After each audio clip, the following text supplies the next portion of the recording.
Hello everyone. In this video, we'll talk about one of the most commonly used electronic components, diodes. We'll briefly cover what they are, test them with a multimeter, and wrap up the video. So what is a diode? A diode is a two-terminal component, as you can see. Let me zoom in a bit. It has two terminals called the anode and the cathode. This side with the stripe, as I'm showing here, is the negative side, meaning the cathode. The other side is positive, which is the anode. What do diodes actually do? They allow current to flow in only one direction in a circuit. It's a component that protects our circuits from reverse current. Right now, I have three different types of diodes here. These black ones you see are very common in the market and widely used in circuits like the 4001 or 4007 series diodes. These ones over here are Zener diodes. And we usually just call these LEDs, but of course they are light-emitting diodes. Let's look at the Zener diode. It operates under reverse bias. In other words, we connect a Zener diode in reverse to make it work. What is the purpose of connecting it in reverse? Under forward bias, it acts just like a regular diode. But under reverse bias, the Zener diode blocks current up to a specific breakdown voltage. Once that threshold is breached, it starts conducting, even if the current drops after conduction begins. Even if it's cut off, the voltage across it will remain constant. In electronics, this is known as the Zener voltage.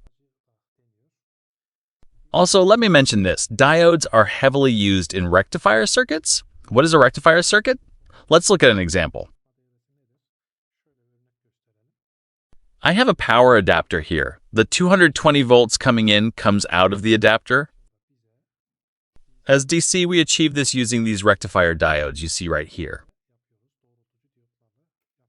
So AC goes in here and DC comes out there. Now that we've covered the basics, let's see how to test a diode with a multimeter. First, we plug the black lead into COM and the red lead into the port labeled for voltage. The black lead is our negative and the red lead is our positive. Then we set it to diode mode, which is also called continuity mode, using the multimeter. We simply connect negative to negative and positive to positive. Since the striped end is negative, I'll connect it to the black side. And the other side is positive. Let's see what the screen shows.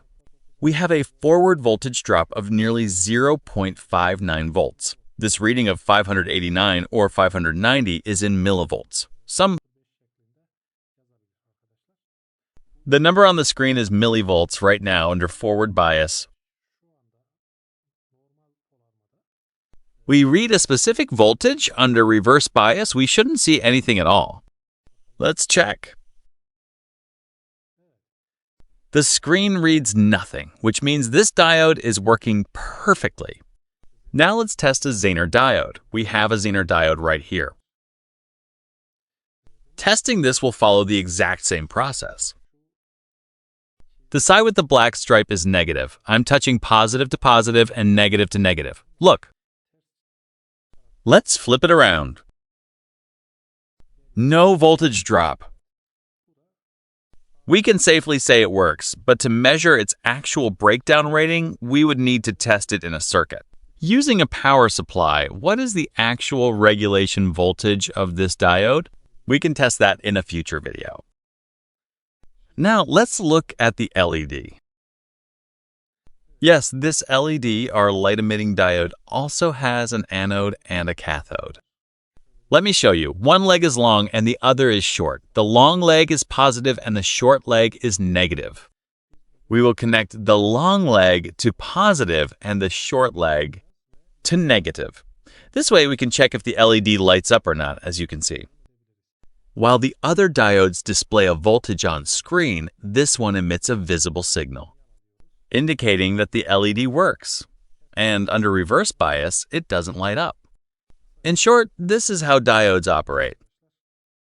Let's check this one too. I'm curious about its color. This one lights up blue.